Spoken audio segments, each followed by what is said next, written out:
Is this the end of short-term rentals in British Columbia? Short answer is no, but we do have some drastic changes coming, so stick around to find out what that means for you if you are a short-term rental investor. If you get any value out of this video, I only ask you to subscribe to the channel and drop a like so other people like you can see this video as well.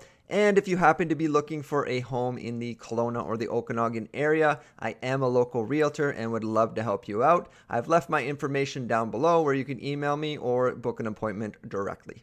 So the government of British Columbia is taking decisive steps to address issues related to short-term rentals and the impact they have on the housing market, with the goal of discouraging landlords and investors from listing desperately needed long-term rental units on platforms like Airbnb. Airbnb for the next 2 nights, only $150 a night. What a steal. It does come out to $1,200 when it's all said and done. The province is considering a new law that will increase fines and place restrictions on short-term rentals. Here's what you need to know about these proposed changes. The primary objective of the proposed legislation is to crack down on rule-breaking short-term rental operators and in doing so preserve long-term rental options for residents in need.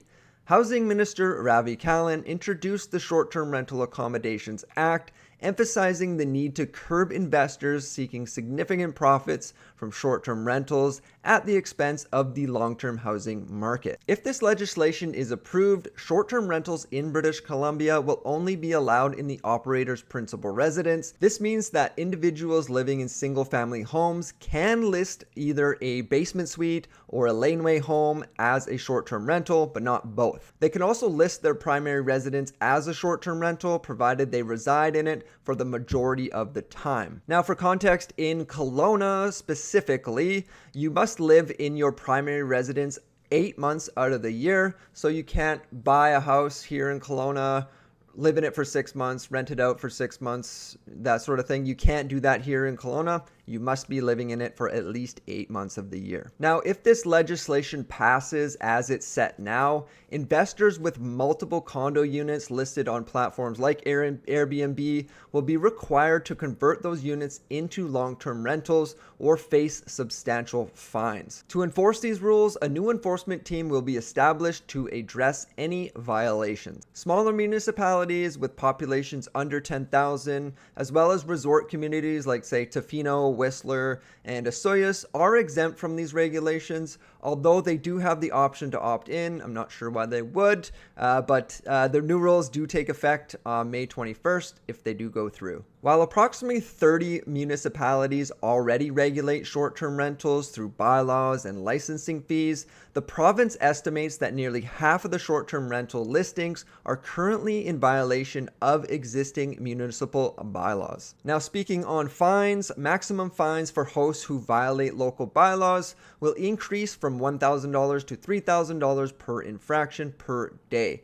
Regional districts will also have the authority to impose a maximum penalty of $50,000 for severe violations. Oh no! Oh no! Oh no! Oh no! Oh no! Oh yeah! The province also plans to establish a provincial registry for short-term rentals, which is similar to measures adopted in Quebec, but is expected to be operational only in late 2024. This registry will require all hosts and platforms to register with the province and provide a valid provincial registration number and a business license number. Now, to summarize all this, if this does come into play as they have set it out now, you will not be able to rent your condo out as a short-term rental. It will only be limited to a single-family home and 1 unit in that single-family home. You can't rent out a suite and a carriage house at the same time as a short-term rental. And if this legislation does fully come into effect, it will take effect May 1st of 2024, and then leading into later 2024 where more regulation may come out. So let me know your thoughts in the comment section, what you think about the short-term rental regulations that might be coming.